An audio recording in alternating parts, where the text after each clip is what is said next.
Corey, Brock, we are at the end of the Padres season, not what anybody expected.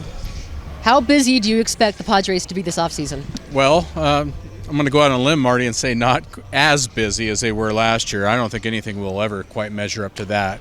That being said, they have a few things they need to tend to. First and foremost, they need to hire a manager.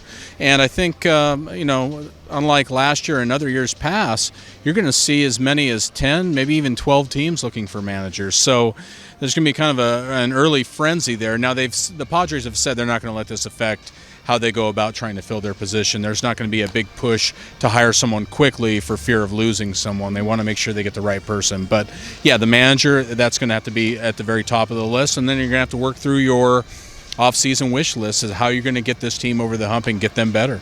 You spoke with Mike D, I believe, a couple days ago, and you asked him about who's going to hire the manager. Do you get a sense, is it going to be a Mike D decision, or is this going to be all about A.J. Preller? Is this going to be his blueprint? Yeah, Mike said that the ownership, and himself, Ron Fowler, Mike D, Peter Seidler, they're all going to be there for support if need be. But this is going to be A.J. Preller's call, and this will be obviously the first manager he's ever hired, first full-time manager.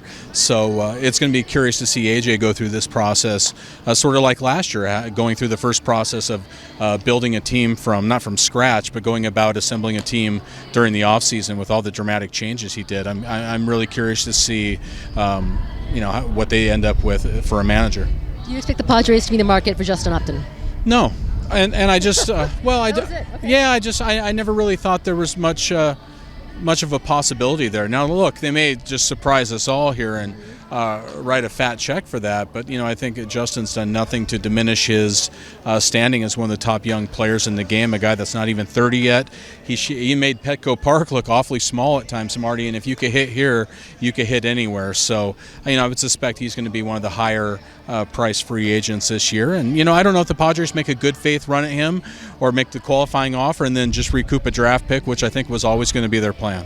Quick, position by position, has Yonder Alonso played his last game with the Padres, especially at first base? Yeah, quite possibly. You got to be healthy in this game. You got to show that you're healthy. When he's played, he's produced. Now, certainly not what you're looking for maybe in a corner infielder in terms of power numbers. I think we all understand that. But what we've seen from Wil Myers this year, we've seen Derek Norris at first base, which has allowed the team to get Austin Hedges some time behind the plate. I'm not sure if we see Yonder again.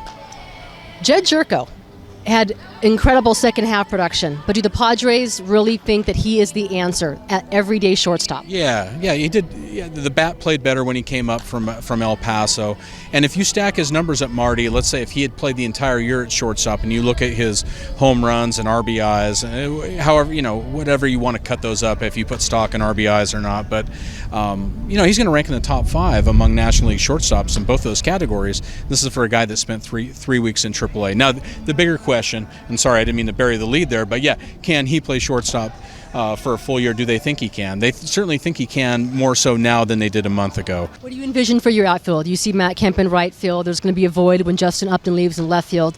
Who's playing left and center? Yeah, good question. We've seen the platoon of Melvin Upton and Travis Jankowski in center. We know that those two guys can go get a ball. They can offer you plus defense. I just don't know if either one of them are going to hit enough to be able to hold down that position full time. Sort of the beauty with Myers is I think you could slide him in the left field if Upton leaves. You could also move him to first base. We've seen him over there, Marty. He's probably one of the better athletes on the team. Footwork's good. The arm's good. In a small sample size, he's been good there. So he gives them some flexibility there.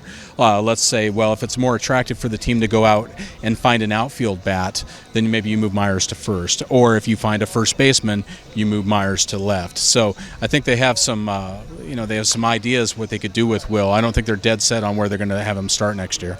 Austin Hedges is going to play some winter ball. Do you expect him to be challenging to be the everyday catcher for the Padres next season? That's a tough one. I mean, Derek Norris did some really, really good things for this team this year, especially defensively. And I don't think we're giving this guy enough of due here in terms of throwing out base runners and getting better in terms of framing pitches. I think he made some big strides there. The stats back it up. But, yeah, Austin Hedges is a young guy who needs to play. And so I don't know how you look at being creative with that. Derek Norris wants to catch, and he wants to catch every day. And when he's not in the lineup, he's probably pretty cranky about it. Or when he's not catching, I should say. You could move him to first. We've seen Austin Hedges work very well with Tyson Ross. I'm curious to see how this all kind of shakes out. But at the very least, yes, Austin Hedges is young. He needs to play every day for his development. There was different speculation before the trade deadline as to why guys like Craig Kimbrell, perhaps in James Shields, maybe Cashner, why they weren't moved. Do you expect the Padres, to be busy on the phones during this offseason? Yeah, absolutely. And I think it was kind of a misnomer at the trade deadline was just because you were hanging on to these guys on July 31st, didn't mean they were going to be Padres for life. You could still move these guys in the offseason. And I think now you look at this team now, Marty, as compared to last year. We saw how A.J. Preller made some upgrades. He dealt from the minor league system. Well, you can't do that as much anymore. The cupboard's kind of bare. So what's your next best step? It's not free agency. That's not really a smart play for a lot of teams, especially the Padres. So I think you have to look at dealing assets from your major league roster. And I think that's how they're going to try and make some upgrades this year, whether that be moving Craig Kimbrell, Andrew Cashner. Maybe you move Tyson Ross. I don't know if I would. I think this guy is probably one of the most underrated pitchers in the National League, maybe the entire game. And this guy was an all-star last year, so maybe he's not underrated. But, I don't think he gets enough due as to how good he really is. Corey, last question I'll ask you, because I think it'll be the most important topic for this Padres team once the season's over. Give me your short list of possible candidates for the next Padres manager. It's a good one. Okay. In no particular order, I would say, and these are just my own guesses, I would say Mark Kotze. I would say Alex Cora, who's currently a broadcaster. And how about I tell you the guy I think it's going to be? Ron Washington.